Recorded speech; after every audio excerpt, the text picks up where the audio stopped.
İyi ki doğdun Mepanur. İyi ki doğdun Mepanur. İyi ki doğdun Mepanur. Şşt, şşt.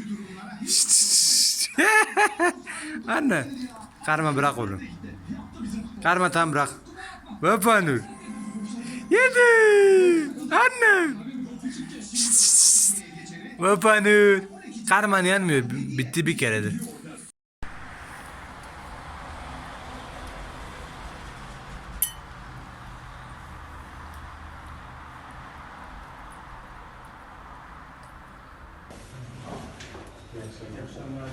İyi akşamlar, teşekkür ederim.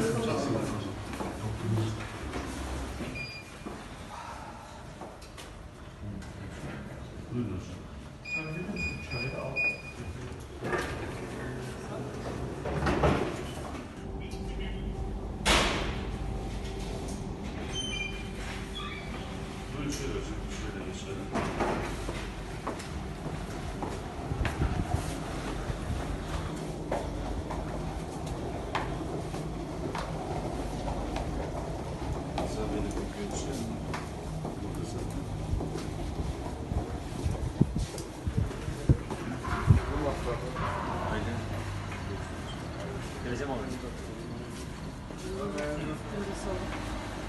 Aşağıdan devam ediyoruz.